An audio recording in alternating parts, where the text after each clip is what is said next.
न च दुर्लभं धनं रूपं न च दुर्लभं स्वर्गराजने। धन ते रूप तो बात मनुख प्रभावित है सता तो, क्योंकि सता करके ही प्रभुता है, प्रभु सता है। इस वास्ते भज दौड़ दा मरकज सता बन जाती है ते सता प्राप्ति के तौर तरीकों नूं ही राजनीति कहते हैं। अगर धन छल ते कपट नाल बेईमानी नाल प्राप्त होवे ते राजनीति प्रभु सता सता सिंहासन प्राप्त करने वास्ते शाम दाम दंड भेद नूं वरतिया जाए तो यह भी मनुख की आत्मा नूं थल्ले ले जाता है। राजनीतिक बहुत पस्ती दे चला जाएगा, क्योंकि उसकी सोचनी की है दूजियां नूं खरीदना, दूजियां नूं काबू करना, दूजियां नूं जकड़ना, दूजियां नूं दबाना, और इस हद तक दब जान कि मैं उन्हां दे सिर ते बैठ जावां। इस वास्ते राजनीतिक जितना कठोर हो जाएगा उसके विपरीत उतना ही संत कोमल है, भगत कोमल है। दुनिया विच बहुत वड्डे खून खराबियां दा कारण राजनीति है, और जब तक इस तरह की राजनीति सारी दुनिया च रहेगी खून खराबे होंदे रहणगे। राजनीति का मतलब ही है दूसरा अगर सिर दे ते बैठण दी थां नहीं देंदा तो सिर मिटा दो, कत्ल कर दो, सुट दो। और यही कारण है कि राजनीति फैली शस्त्रों के आसरे थे। वो देश उतना संपन्न हो गया, उतना महान हो गया जिस कोल बड़े भयानक घातक शस्त्र होवन। आज वही शक्तिशाली है, उसका ही सम्मान है जिहदे कोल हाइड्रोजन बम है, मिसाइल्स ने, एटम बम है। दुनिया नूं नाश करने लई जिसदे कोल जितना साजो समान है दुनिया उतना ही सम्मान कर रही है। ये कैसा मनुख हो गया है कि सम्मान उसका जो दूसरे का अपमान इस हद तक कर सकता है कि कीड़े मकोड़ियां की तरह एक सैकंड विच पूरे शहर नूं खत्म कर सकता है, कुछ क्षणों विच पूरे मुल्क नूं मिटा सकता है। सियाणे ते इत्थे तक कह रहे हैं कि इतने बम सत्ताधारियों कोल पए ने कि इस पृथ्वी नूं 7 दफा मिटाया जा सकता है, 7 दफा बर्बाद किया जा सकता है, जबकि एक दफा बर्बाद होने नाल ही बर्बाद हो जाएगी। पर 7 दफा नेस्त तो नाबूद करने का साजो समान मनुख दे कोल अज प्राप्त है, उपलब्ध है। राजनीति खड़ी है दूजे नूं मिटाण ते, दूजे नूं दबाण ते, दूजे नूं खरीदण ते। दूजे नूं खरीदना है, अगर विकण नूं तैयार नहीं, दूजे नूं दबाना है, दबण नूं तैयार नहीं, दूजे नूं मिटाना है। कहंदे ने चंगेज खां हलाकू बस्तियां उजाड़ के लंघदे सन, लाशां दे परोसदे घोड़े लंघदे सन। 60 लाख यहूदियों का कातिल है हिटलर, और पूरी तबाही जिहड़ी उस तो होई वो कुल 2 करोड़ मनुख उसके हत्थी कतल होए। गालबन करोड़ों मनुखों नूं मौत दे घाट उतार के रशिया विच क्रांति आई, और 2.25 करोड़ मनुखों की कबरां बना के ही चाइना विच क्रांति आई। शायद इस वास्ते ही गुरु गोबिंद सिंह जी महाराज ने सोचा अगर धन धर्म नाल संबंधित होवे तो धनवान दानी हो सकता है, धर्म नाल रूप संबंधित होवे तो रूपवंत महान वो अरूप जो परमात्मा है उसका पुजारी बन सकता है। और धर्म नाल किधरे राजनीति संबंधित हो जाए तो ये राजनीतिक बहुत बड़ा सेवादार बन सकता है। कौम की सेवा, देश की सेवा करने वाला एक बहुत बड़ा सेवादार।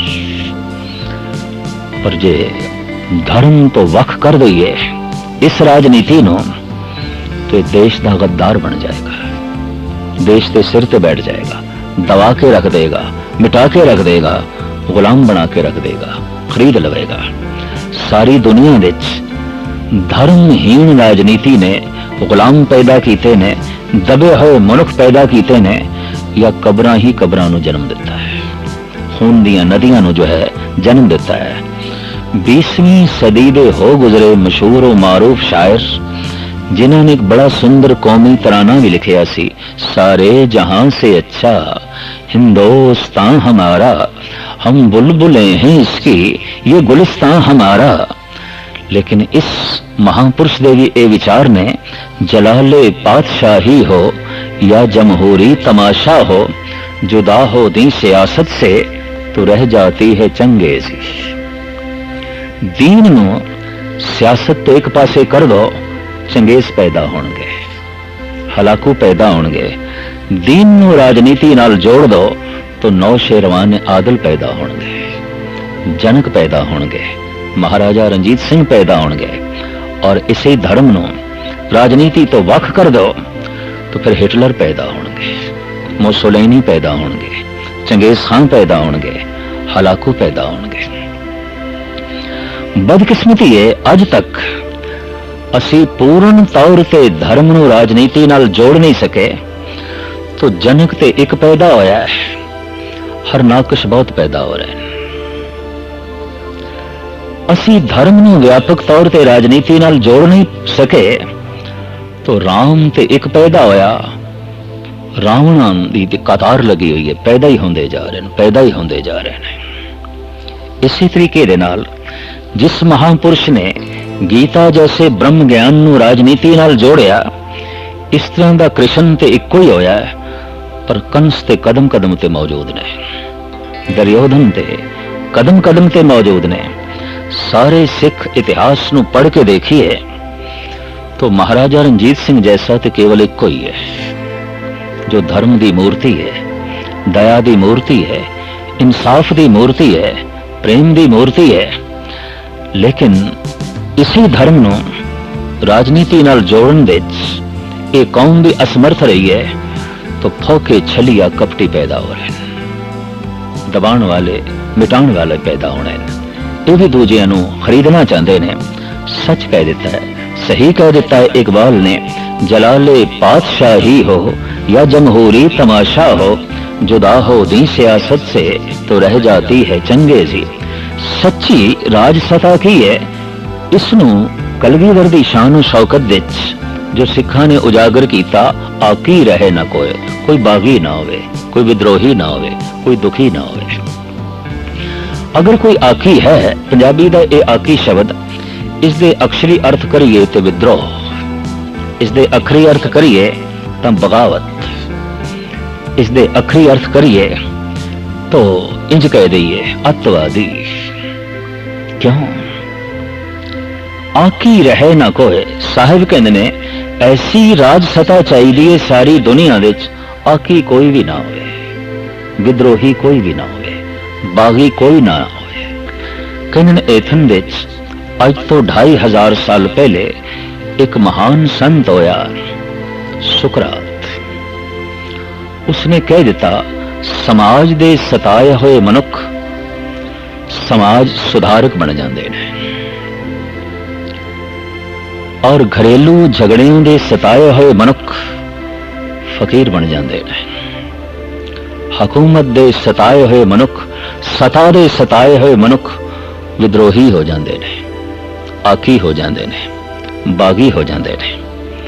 सुकरात कहा करदा सी, जिस मुल्क दे सिर्फ बनावटी फकीरां दे टोले बहुत ज्यादा होवन, समझ लेना उत्थे घरेलू औकड़ां बहुत ज्यादा ने, बहुत ज्यादा ने।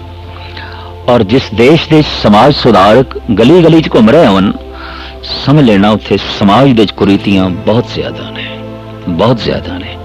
और जिस देश दे कदम कदम दे ते आकी विद्रोही मौजूद होवन, समझ लेना उत्थे सता दे बेइंसाफियां बहुत ज्यादा ने, बहुत ज्यादा ने, बहुत ज्यादा ने। साफ कह देता है इकबाल ने, दीन नूं अलग कर दोगे राजनीति तो राजनीति फल फरेब और लड़ाई झगड़े ते खून खराबे दा अखाड़ा बन के रह जाएगी। जलाले पातशाही हो या जमहूरी तमाशा हो, जुदा हो दी सियासत से तो रह जाती है चंगेजी। ਧਰਮ ਨੂੰ ਨਾ ਜੋੜਿਆ ਰਾਜਨੀਤੀ ਨਾਲ, तो ਰਾਜਨੀਤੀ ਵਿੱਚ ਡਾਕੂਆਂ ਨੇ ਕੀ ਪੈਦਾ ਹੋਣਾ ਹੈ? ਡਾਕੂ ਸਵੈਮ ਰਾਜਨੀਤੀ ਵਿੱਚ ਆ ਜਾਣਗੇ ਔਰ ਬੇਸ਼ਤਰ ਦੇਸ਼ਾਂ ਵਿੱਚ ਡਾਕੂ ਰਾਜਨੀਤੀ ਵਿੱਚ ਆ ਗਏ ਨੇ ਔਰ ਬਿਲਕੁਲ ਕੁਬੱਡ ਲੋग ਰਾਜਨੀਤੀ ਵਿੱਚ ਆ ਗਏ ਨੇ। अगर ऐसे लोग आ जान तो फिर प्रजा नाल जो कुछ हो सकता है वो सारी दुनिया दे सामने है। धन गुरु अर्जन देव जी महाराज कहते ने, ऐ मनुख सता कोई इतनी दुर्लभ नहीं कि तेरा जीवन इसके ही आले दुआले परिक्रमा करता रहे, इसके आले दुआले जो है घूमता रहे, ये कोई दुर्लभ नहीं। अगर तू सताधारी हो भी जाए, तेन सता की प्राप्ति हो जाए और तेरी सता तो जगत आकी होवे, बागी होवे, दुखी होवे, तो ये सता तेनू नरक दे च लै जाएगी। साडे देश दे ते कहावत है, तपों राज राजों नरक, एक कहावत है, एक प्रचलित जो है दृष्टिकोण है साडे देश दे च अपनाया गया। नच दुर्लभं धनं रूपं नच दुर्लभं स्वर्ग राज ने। साहिब कहने पृथ्वी की गल छोड़, अगर स्वर्ग का राज भी प्राप्त हो जाए तो ये राज भी कुछ नहीं। दूसरी पंक्ति दे सतगुरु दसदे ने, होर केड़ियां चीज़ां दुर्लभ ने जिसनों मनुख ने दुर्लभ जान के दुर्लभ मन के परिक्रमा करनी शुरू की है, जबकि वो दुर्लभ नहीं ने। नच दुर्लभं भोजनं व्यंजनं नच दुर्लभं स्वच्छ अंबरे। भोजन मुंह दे चोवे ठीक है, भोजन पेट दे चोवे ठीक है, पर भोजन सोचनी दे चोवे, भोजन विचारां दे चोवे, भोजन चितवनी दे चोवे तो रोग है। भोजन पेट दे च है तंदुरुस्ती है, भोजन मुंह दे च है स्वाद है, भोजन दिमाग दे च है सोचनी दे च है विचारां दे च है तो भोजन रोग है। रोग बन जाता उदों भोजन जदों मनुख की सोचनी दे च केवल भोजन रह जाए, मनुख के विचारां दे च केवल खाना पीना रह जाए। और अगर मनुख बार बार खान बारे सोचता है तो इतना गल स्पष्ट है, भोजन तो प्रभावित है। गुरु घर विच संगत दे नाल पंगत जोड़ी गई, संगत दे सिमरन चले, पंगत दे सेवा चले, संगत दे गुरबाणी दा कीर्तन चले, पंगत दे लंगर दी सेवा चले। गुरु नानक देव जी महाराज तो लैके गुरु गोबिंद सिंह जी महाराज ने संगत पंगत इकट्ठी रखी। लोड़वंद यात्रु जो दूर दूर तो आउंदे ने उन्हां लई लंगर, जिन्हां नूं वक्ती तौर ते लोड़ पै गई है उन्हां लई लंगर। लेकिन लंगर दे आसरे ते भोजन दे आसरे ते भजन दा प्रभाव पाउण दी कोशिश करांगे, गल नहीं बनेगी। पर भोजन नंबर 1 हो जाएगा, प्रथम दर्जा भोजन का हो जाएगा, भजन पीछे रह जाएगा। बहुत सारे भजन के सथलों ते भी हुण भोजन प्रथम हो गया, भजन पिछे रह गए। खाण पीण के आसरे ते सत्संग का इकट्ठ करना है और सत्संगियों की बिरती खाण पीण के आले दुआले घूमती रहती है, परिक्रमा जो है करती रहती है। लंगर की मर्यादा सी भाईचारा पैदा करने लई, लंगर की मर्यादा सी दूर दूर तो यात्रु आवन ते उन्हां नूं सुख सुविधा प्राप्त हो सके, उन्हां नूं आके रोटी पानी बनानी ना पवे, लभनी ना पवे, ये उन्हां नूं मुयस्सर होवे, ये उन्हां नूं प्राप्त होवे। बड़ी सोहनी सुचज्जी मर्यादा धन गुरु नानक देव जी महाराज तो लैके गुरु गोबिंद सिंह जी महाराज तक चलती रही, हुण भी चल रही है। लेकिन किधरे किधरे देखण नूं मिलदा है कि मनुख दीयां रुचियां बस लंगर दे आले दुआले परिक्रमा करके रह जांदियां ने।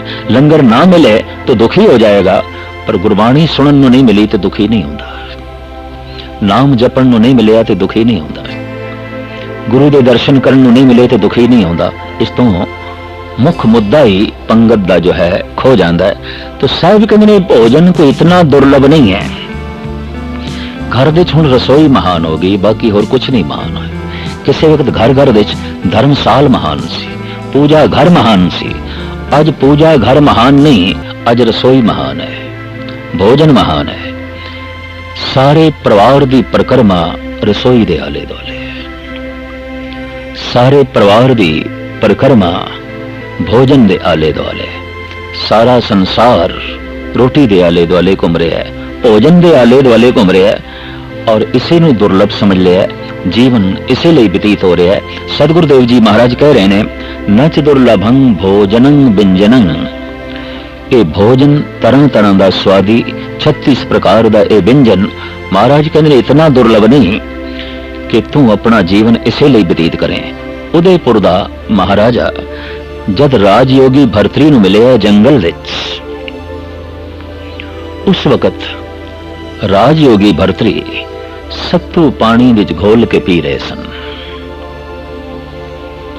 ਉਦੈਪੁਰ ਦਾ ਇਹ ਮਹਾਰਾਣਾ ਭਰਤਰੀ ਨੂੰ ਕਹਿੰਦਾ ਹੈ, ਰਾਜ ਪਾਠ ਤਿਆਗ ਕੇ ਇਸ ਤਰ੍ਹਾਂ ਦੇ ਯੋਗੀ ਬਣ ਕੇ ਫਿੱਕੇ ਸੱਤੂ ਖਾਣੇ ਸ਼ੋਭਾ ਨਹੀਂ ਦਿੰਦੇ। ਤੁਸੀਂ ਰਾਜਾ ਹੋ, ਆਓ ਸਾਡੇ ਮਹਿਲਾਂ ਵਿੱਚ। तो भर्तरी कहने वैराग शतक दे कीमती बोल ने, मैं प्रसीद सत्तू सा गादे, तू प्रसन्न व्यंजन बहु स्वादे। जितना स्वाद तू 36 प्रकार दे भोजन तो मानना है, इतना ही रस मैं सत्तू तो ले लेना। तू बिना भुख दे खाना है, मैं भुख लगदी है तां खाना। तेनू स्वाद प्रेरदे ने तू खाना है, मैनू भुख प्रेरदी है ते मैं खाना। हुण तैनू कौन दसे स्वाद ते भुख दे है। उस भुख करके जब मैं सत्तू खाना तो यकीन जान तेरे 36 प्रकार दे भोजन भी फिक्के ने, बेईमानी ने, कुछ भी नहीं। धन गुरु नानक देव जी महाराज भी फरमान करते ने, रुपे कामे दोस्ती भुखे सादे गंड। वास्तविक स्वाद भोजन दे च नहीं है, भुख दे च है। और भुख करके जो खाऊंदा है, एक एक बुरती अमृत है, एक एक निवाला अमृत है। पर स्वाद करके जो खांदा है, एक एक बुरकी रोग है, एक एक बुरकी बीमारी है। इंज कह लो, इस सदी विच भोजन का रोग बहुत वधे है, बहुत वधे है। भोजन तो बीमारियां बहुत वधिया ने। आयुर्वेद ते आदि काल तो मनदा रहा है कि 90% बीमारियां आहारक ने। प्राकृतिक नियम के मुताबिक आहार नहीं है, संतुलित आहार नहीं है, और भुख करके मनुख नहीं खा रहा। इस कारण करके भोजन तो अनंत रोग जन्म ले रहे ने। और भोजन रोग लई नहीं है, भोजन ते जीवन लई है, भोजन ते तंदुरुस्ती लई है। पर भोजन रोग बन गया क्योंकि मनुख दी जीवन दा लक्ष्य भोजन बन गया। साहिब कहते ने इस वास्ते बने कि इसने उसनों दुर्लभ समझ लिया है, दुर्लभ नहीं है। नच दुर्लभं भोजनं व्यंजनं, नच दुर्लभं स्वच्छ अंबरे। कीमती तो कीमती अंबर कपड़े पहन लेना, साहिब कहते यह भी कोई दुर्लभ नहीं है। बस्तर सी तन ढकन लई, पर गजब दी गल बस्तर इस वास्ते होवे कि तन प्रगट होवे, तन की नुमाइश होवे, तन की प्रदर्शनी होवे। धन गुरु नानक देव जी महाराज का एक बड़ा कीमती शब्द है, रन्ना होइयां बोधियां पुरख होए सयाद, सील संजम सुच भन्नी, खाना खाज अखाज शरण गई घर आपने, पत उठ चली नाल, नानक सच्चा एक है अवर न सच्चा भाल। धन गुरु नानक देव जी महाराज की अपने ढंग की सोचनी, रन्ना होइयां बोधियां। इस दौर दियां इस्त्रियां अपने आप को प्रगट करना चाहदियां, नुमाइशी जिंदगी प्रदर्शित करना चाहदियां। जो हाव भाव बनाव सिंगार है, ये पति की प्रसन्नता लई नहीं, दूजियां नूं दिखाण लई। शेख सादी के कुछ बोल भी बड़े कीमती ने। वो कहंदा है, अगर मैनू छड़ के दुनिया किधरे अंधी आउंदी ते मैनू किसी भी बनाव शिंगार की लोड़ नहीं सी। अगर कोई बन ते समझ रहा है सिर्फ दूजियां दी अखां लई, घर की प्रसन्नता लई नहीं, अपनी लोड़ लई नहीं, तो इस तरह का बनना ते सवरना मन लई तन लई हानिकारक है। साहिब कहते ने स्त्री जगत इतना चंचल हो गया है, नुमाइश करना चाहता है किसती, अपने ही तन दी। और कपड़े इस ढंग दे पहनने कि हर एक दी निगाह तन ते पहुंचे, मेरे तन ते पहुंचे। पर महाराज कहते जिथे स्त्रियां चंचल हो गई ने, अपने स्वरूप की नुमाइश करना चाहदियां ने, उथे पुरुष सयाद हो गए ने। पुरख होए सयाद, फारसी का लफ्ज है, ये अर्थ ने शिकारी। पुरुष इसे ही तलाश दे है कि प्रदर्शित कौन कर रहे है, तन की नुमाइश कौन कर रही है। हम पुरुष सयाद बन जाए तो स्त्री अपने आप को प्रदर्शित करे तो कुदरती गल है सियाद का वो शिकार बन के रह जाएगी। इस स्त्री का कसूर बहुत ज्यादा है, बहुत ज्यादा है। धन गुरु नानक देव जी महाराज जो इस युग के अवतारी पुरुष ने इस कमजोरी नो इस ढंग नाल उजागर किया है। रन्ना होइयां बोधियां पुरख होए सयाद, सील संजम सुच भन्नी। कोई शील नहीं रहा, कोई सुच नहीं रही, कोई संजम नहीं रहा, कोई पवित्रता नहीं रही। सील संजम सुच भन्नी। खाना खाज अखाज, खाना भी ऐसा है जो अखाज है, प्राकृतिक नियम के मुताबिक नहीं है, भुख की पूर्ति वास्ते नहीं है, शरीरक लोड़ां की पूर्ति वास्ते नहीं रह गया। खाना खाज अखाज, शर्म गई घर आपने, पत उठ चली नाल, नानक सच्चा एक है अवर सच्चा वाल। सतगुरुदेव जी महाराज कहते ने हुण मैं सच की झलक किधरे वेखना चाह, किसी मनुख दे चों नहीं मिलती। हुण सच की धड़क तो सिर्फ सच दे चों ही मिलती है, परमात्मा दे चों मिलती है, मनुखा दे चों जो है नहीं मिलती। मनुख इस हद तक जो है गिर गया। तो पहनना सी तन नूं ढकण वास्ते, पर पहनना हो जाए तन नूं प्रगट करने वास्ते। इस वास्ते कह दिता जाता है बड़ा ही खूबसूरत ते कीमती सूट भी किसी ने क्यों ना पाया होवे, आख दिता जाता है फलाना बहुत नंगा है। हद हो गई। कपड़ियां दे च नंगा क्यों है? ये कपड़े पा के भी नंगा है क्योंकि इसके कपड़े सिर्फ अपने तन की प्रदर्शनी लई ने, तन की नुमाइश लई ने। इस वास्ते कहावत ठीक है, एक कपड़ियां दे च भी नंगा है। अगर कोई कपड़ियां दे च नंगा हो सकता है तो कोई नंगा ढकिया होया भी हो सकता है। गुरबाणी कहती है नगन फिरत रंग एक के ओ शोभा पाए, पाट पटंबर बिरथया जै रच लो भाए।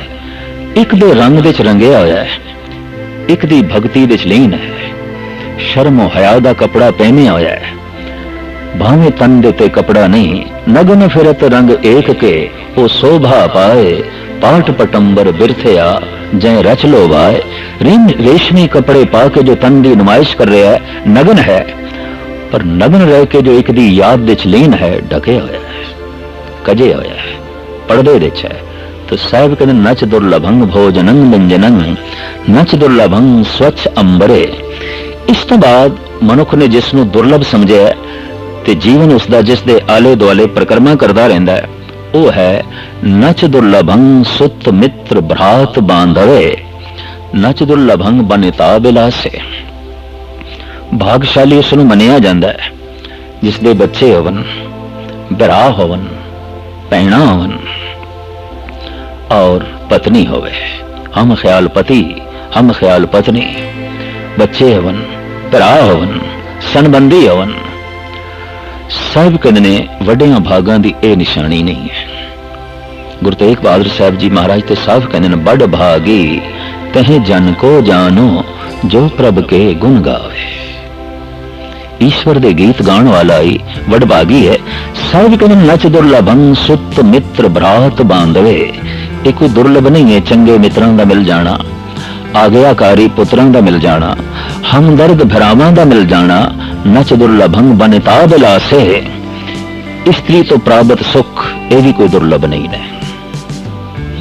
अगर सब कुछ भी प्राप्त हो जाए तो लक्ष्यहीन जिंदगी फिर भी भटकती रहती है। हम ख्याल पत्नी मौजूद है पर हृदय च दुख भी मौजूद है। भरा दे रूप च बावां मौजूद ने पर बेसहारा जिंदगी भी खड़ी है। पुत्र आज्ञाकार मौजूद ने पर मन विच गुलामी दे भाव भी मौजूद ने। हमदर्द मित्र सामने खड़े ने पर बेसहारा जिंदगी भी सामने दिखाई दे रही है। और ये सब कुछ दे होंदे होया बेसहारा है। मित्र भी है गए ने, पुत्र भी है गए ने, पत्नी भी हैगी है, भरा भी हैगी है, लेकिन फिर भी जीवन विच एक खला है। इस वास्ते साहब कहते ने इस खला की पूर्ति भरा नहीं कर सकते, मित्र नहीं कर सकते, पुत्र नहीं कर सकते और पत्नी नहीं कर सकती। नच दुर्लभंग सुत मित्र भ्रात बांधवे, नच दुर्लभंग बनिता बिलासे। इस तो बाद अगर मनुष्य प्रभावित है तो वो ज्ञान तो प्रभावित है, विद्या तो प्रभावित है। ਆਦਿ ਕਾਲ ਤੋਂ ਵਿਦਵਾਨਾਂ ਨੂੰ ਬੜੀਆਂ ਬੜੀਆਂ ਉਪਾਧੀਆਂ ਮਿਲਦੀਆਂ ਰਹੀਆਂ, ਡਿਗਰੀਆਂ ਮਿਲਦੀਆਂ ਰਹੀਆਂ ਔਰ ਵਿਦਵਾਨਾਂ ਨੂੰ ਸਨਮਾਨਿਤ ਕੀਤਾ ਜਾਂਦਾ ਰਿਹਾ। ਪਰ ਧੰਨ ਗੁਰੂ ਅਰਜਨ ਦੇਵ ਜੀ ਮਹਾਰਾਜ ਤੇ ਕਮਾਲ ਕਰਦੇ ਨੇ। ਆਪ ਕਹਿੰਦੇ ਨੇ ਨਚ ਦੁਰਲਭੰ ਵਿਦਿਆ ਪ੍ਰਵੀਣੰ ਨਚ ਦੁਰਲਭੰ ਚਤੁਰ ਚੰਚਲੇ। ਵਿਦਿਆ ਦੇ ਪ੍ਰਵੀਣ ਹੋ ਜਾਣਾ, ਵਿਖਿਆਤ ਹੋ ਜਾਣਾ ਔਰ ਚੋਟੀ ਦਾ ਵਿਦਵਾਨ ਹੋ ਜਾਣਾ ਔਰ ਚਾਤੁਰ ਹੋ ਜਾਣਾ, ਹਾਜ਼ਰ ਜਵਾਬ ਹੋ ਜਾਣਾ, ਹਰ ਪ੍ਰਸ਼ਨ ਦਾ ਉੱਤਰ ਮੌਜੂਦ ਹੋਵੇ, ਹਰ ਸਵਾਲ ਦਾ ਜਵਾਬ ਮੌਜੂਦ ਹੋਵੇ, ਹਰ ਪੱਖ ਦਾ ਸਵਾਲ, ਚਾਹੇ ਉਹ ਸਵਾਲ ਕਲਾ ਦੇ ਸੰਬੰਧ ਵਿੱਚ ਹੋਵੇ, ਚਾਹੇ ਉਹ ਸਵਾਲ ਵਿਗਿਆਨ ਦੇ ਸੰਬੰਧ ਵਿੱਚ ਹੋਵੇ, ਚਾਹੇ ਉਹ ਸਵਾਲ ਧਰਮ ਦੇ ਸੰਬੰਧ ਵਿੱਚ ਹੋਵੇ, ਇਹਦੇ ਕੋਲ ਜਵਾਬ ਮੌਜੂਦ ਹੋਵੇ। ਇਹ ਹਰ ਤਰ੍ਹਾਂ ਦਾ ਵਿਦਿਆ ਵਿੱਚ ਪ੍ਰਵੀਣ ਹੋਵੇ। ਕੋਈ ਐਸਾ ਸਵਾਲ ਨਾ ਹੋਵੇ ਜਿਸ ਦਾ ਕਿ ਇਹ ਜਵਾਬ ਨਾ ਦੇ ਸਕਦਾ ਹੋਵੇ। ਤਾਂ ਸਾਹਿਬ ਕਹਿੰਦੇ ਨੇ ਇਸ ਤਰ੍ਹਾਂ ਦਾ ਵਿਦਿਆ ਦੇ ਵਿੱਚ ਪ੍ਰਵੀਣ ਹੋ ਜਾਣਾ ਵੀ ਕੋਈ ਦੁਰਲਭ ਨਹੀਂ ਹੈ। ਨਚ ਦੁਰਲਭੰ ਵਿਦਿਆ ਪ੍ਰਵੀਣੰ ਨਚ ਦੁਰਲਭੰ ਚਤੁਰ ਚੰਚਲੇ। हैरानगी होगी अगर ये सब कुछ दुर्लभ नहीं है और जिंदगी का लक्ष्य नहीं है तो फिर जीवन का लक्ष्य की है। अगर धन भी जीवन का लक्ष्य नहीं, रूप भी जीवन का लक्ष्य नहीं, राजनीति भी जीवन का लक्ष्य नहीं, खान पान पैरान भी जिंदगी का लक्ष्य नहीं है और धियां पुत्र संबंधी भरा भैणा पत्नी भी जिंदगी का लक्ष्य नहीं।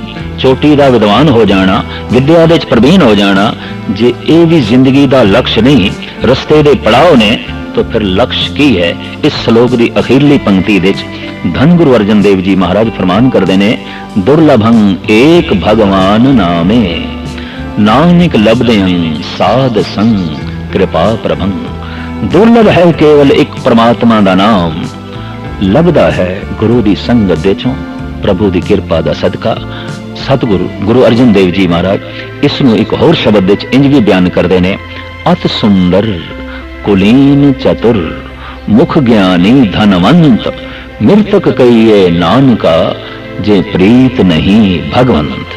मुर्दा चाहे करोड़ापति होवे, सताधारी होवे, आखिर घरों कढ़ना ही पेगा, घरले विच उस दे लई कोई थां नहीं। चाहे वह अरबापति है, चाहे वह शहनशाह है, चाहे वह सताधारी है, चाहे चोटी का खूबसूरत है, चाहे चोटी का गुणवान सी, घर विच उस लई कोई थां नहीं। इस वास्ते कहंदे ने किसी दी इतनी बेइज्जती नहीं आउंदी जितनी मुर्दे दी आउंदी। काढो काढो होई कड्डो घरों, घर चों कड्डो। ये गल वखरी है, चलो रोंदे होया कड्डो, पर कड्डो। घर विच जगह नहीं है जिसनूं घर विच नहीं रख सकते और सारे सोचन कड्डो, इस तो वड्डी होर बेअदबी की होवेगी। बेइज्जती दा प्रतीक है मुर्दा। साहिब कहने ने अत सुंदर कुलीन चतुर मुख ज्ञानी धनवंत मृतक कहिए नानका जे प्रीत नहीं भगवंत। परमात्मा दा प्यार हिरदे च नहीं, ये खूबसूरत मुर्दा है, ये धनवान भी मुर्दा है, ये चतुर चंचल भी मुर्दा है, ये विद्वान भी मुर्दा है। इतने मुर्दे की तरह इसके लिए कोई थां नहीं है संसार दे, इसके लिए कोई थां नहीं है निरंकार दे दरबार दे। दुर्लभ वस्तु है केवल परमात्मा का नाम, दुर्लभं एक भगवान नामे नानक लभदें साध संग कृपा प्रभं। पूरा श्लोक इस तरीके नाल है, नच दुर्लभं धनं रूपं नच दुर्लभं स्वर्ग राजने नच दुर्लभं भोजनं व्यंजनं नच दुर्लभं स्वच्छ अंबरे नच दुर्लभं सुत मित्र भ्रात बांधवे नच दुर्लभं बनिता विलासे नच दुर्लभं विद्या प्रवीणं नच दुर्लभं चतुर चंचले दुर्लभं एक भगवान नामे नानक लभदें साध संग कृपा प्रभं।